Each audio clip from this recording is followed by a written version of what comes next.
Week 1, week 2 is the same thing, just different information. Read what the assignment's asking you. Pick the two that resonated with you the most, definitions, and then write about it and upload it after you watch all of the media given. You're going to do 10 of those. I don't have the books in my office. I believe they're at my house. But you are also going to be reading and writing on 2 books. This is the other nitty-gritty. So the first book you're going to be dealing with is Sue Blundell's Women in Ancient Greece. So what we're going to do is we're going to write a book review, a 3 to 4 page book review, double-space Times New Roman, on Blundell's book. Now this is not a book report, meaning don't tell me in chapter 1 this happened, in chapter 2 this happened, in chapter 3 this happened, and so on and so forth. What the book review is, and there are some examples here, is how you read the book. What's important to you? What arguments does she make that resonated with you? What arguments does she make that doesn't resonate with you? Did she do a good job? So and these are very open-ended. The idea is that the review is how you view the book, the lens through which you read it. This is why every review is going to be different. You're going to find something that was uber important to you, that was not to me, that I just didn't think about, and this is why I like them so much, just for the fact that, I guess I can move my camera out of the way, just for the fact that everybody reads every book differently, so something that's important to you, I will completely miss. So an example of a topic, and these are completely yours, so I don't want to take ideas away from you, is you can look at the back of the book and see what the book is arguing. For instance, it discusses that women were, quote, largely excluded from a public role, and the book was going to show how their day-to-day experiences were. Then you would, through that lens, say, does the book do a good job of it? What could have been better? Another example is you could look at archaic and classical ages. How were women's roles similar or different, etc., etc. Anything. It's completely up to you, and I put a couple links to book reviews of my favorite book review newspapers. If you want to look at those at any time, please do.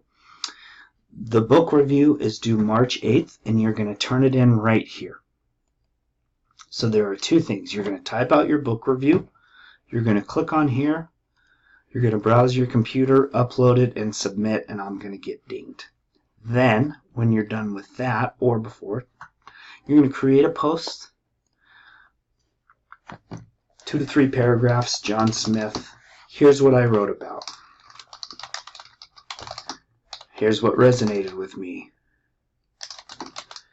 Here's what didn't. Was she biased? Right? Writing about things like gender and race and sex tends to have some type of slant. Does she or does she not? Right? Most things do have a slant, but these are things that you can write about in your book review or in your discussion.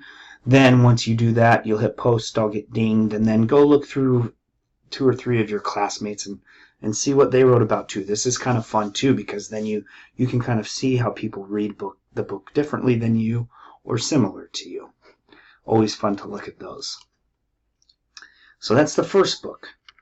The second book is, and like I said, I think all of my books are at home, is a book about medieval heresy. And so what we're going to do with this is we're going to cut the book into 3 pieces, and they're going to be due 2 weeks apart. And so essentially what you're going to do is you're going to read the first section that I give you, intros through chapter 2, or pages 1 through 86, and these are the names of the chapters. You're going to write about a 1 to 1.5 page analysis on the first third of the book. You're going to turn it in here, but see, this is just a discussion post, so you can do a couple things. You can create thread and create your own discussion post and write your analysis out right here, or you can upload, a document, a 1 to 1.5 page document of your analysis on the first third of the book, And then just like your discussion with women in ancient Greece, you're going to go down and you're going to read a couple of your classmates each week, each time you turn something in, and then discuss it. Right? And like I said, at all times, ask me if there are any questions. Each discussion is worth 50 points for a total of 150 points. So you have your weekly assignments, you have your book review, you have your book that we're cutting into thirds, and then lastly, you have your historical fiction final turn-in.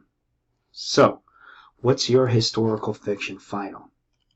What you are going to do is you are going to create a character that is relevant to our geographical area and pertains to our time in this course.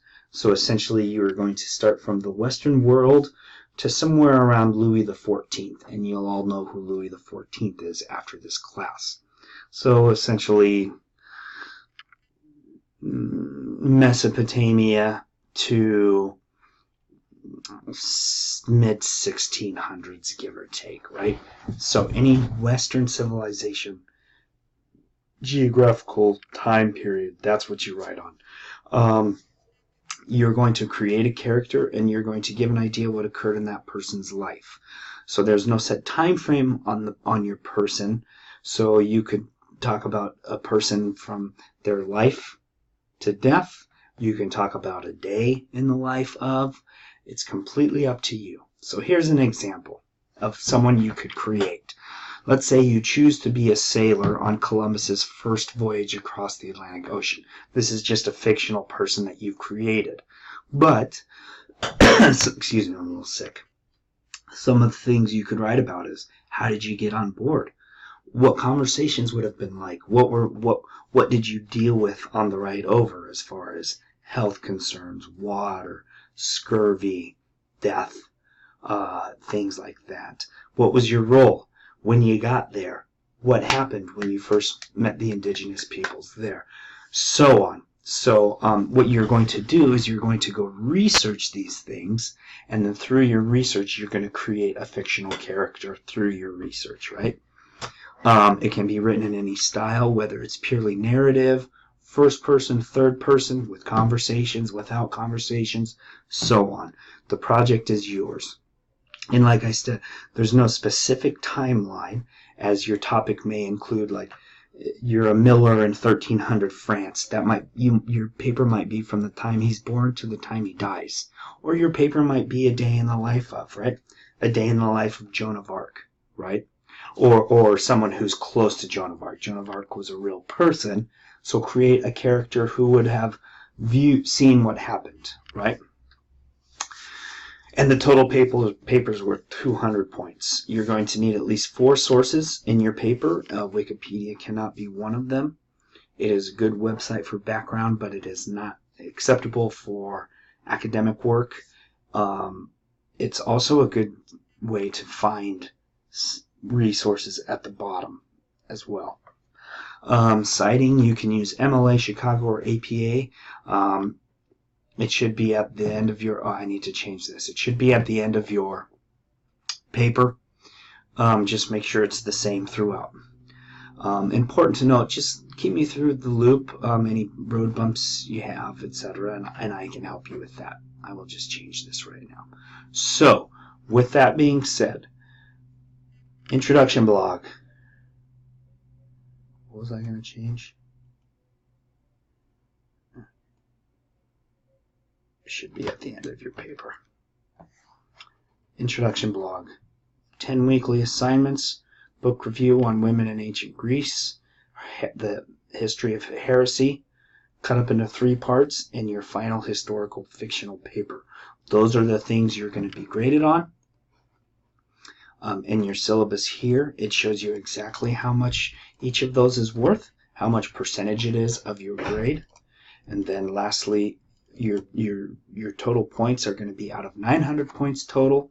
810 above is an A, 720 B, 630 C, 540 D, F is below 539. So that's your course. I hope you enjoy it, and like I said, welcome those who are new, welcome those who are coming back. And if you ever have any questions, please just let me know. Good luck and have a great semester.